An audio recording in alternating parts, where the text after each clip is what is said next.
ఈ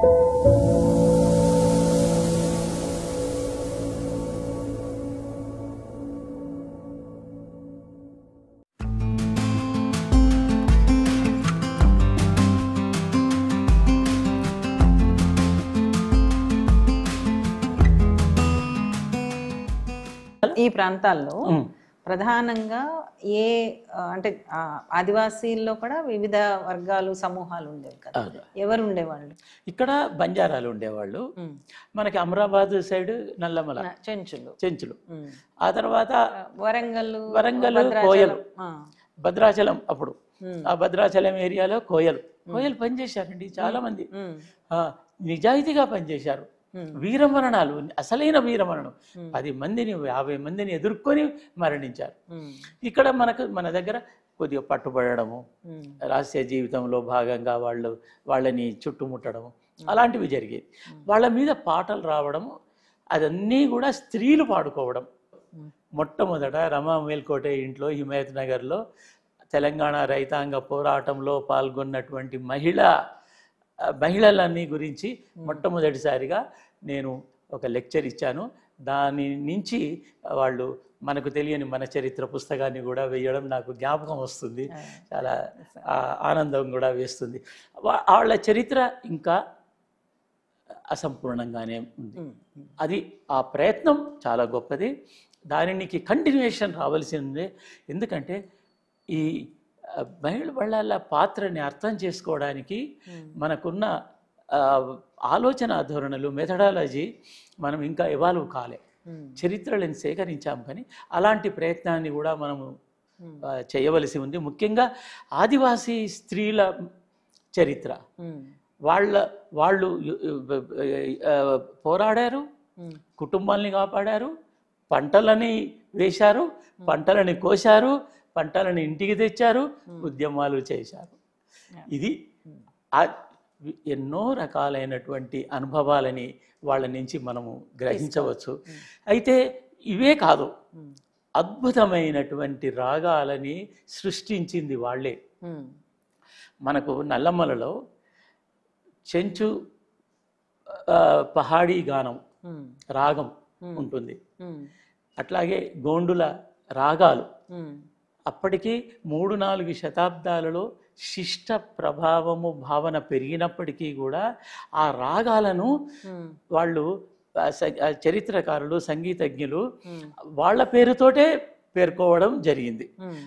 అది అప్పుడు భరతుడి నాట్యశాస్త్రంలో పేర్కొన్నటువంటి రాగాలు, నృత్యాలు, దేశీ నృత్యాలు, దేశీ సంగీతము, దేశీ ప్రదర్శనల గురించి చెప్తాడు. మార్గా దేశీ. ఈ దేశీ అంటే ఆదివాసి ఎక్కువగా. ఆ తర్వాత గ్రామీణ ప్రాంతాలలో పాడుకొనబడే వాయించేటువంటి వాద్యాలు, వీటి చరిత్ర అద్భుతమైన చరిత్ర.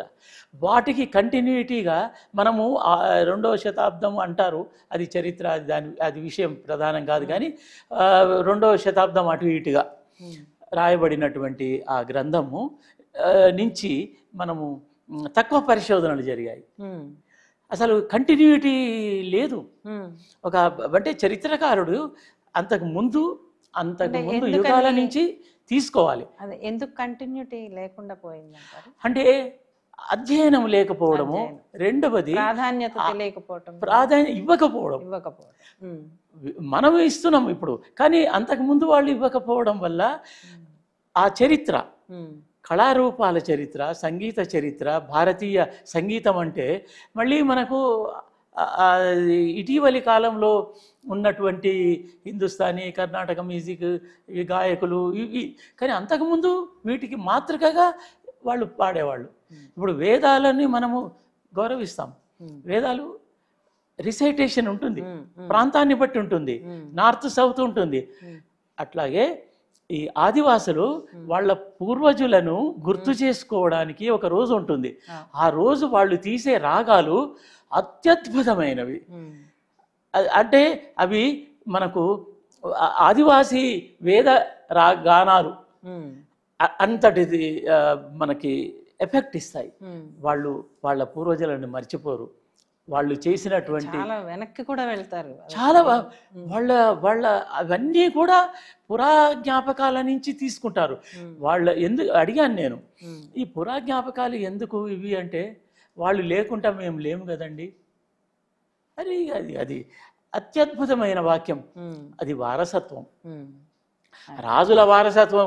ఇప్పటికీ కాకతీయుల వారసత్వం అని జగదల్పూర్లో ఉన్న రాజుని కాకతీయులకు జోడించి మనం పెట్టుకుంటాం. చరిత్రకారులు శాతవాహనుల నుంచి కొంతమంది అంటారు. ఇట్లా ఉంటుంది కదా. మరి మాకు కూడా ఉంది, వాళ్ళ నుంచే మనం నేర్చుకున్నాము.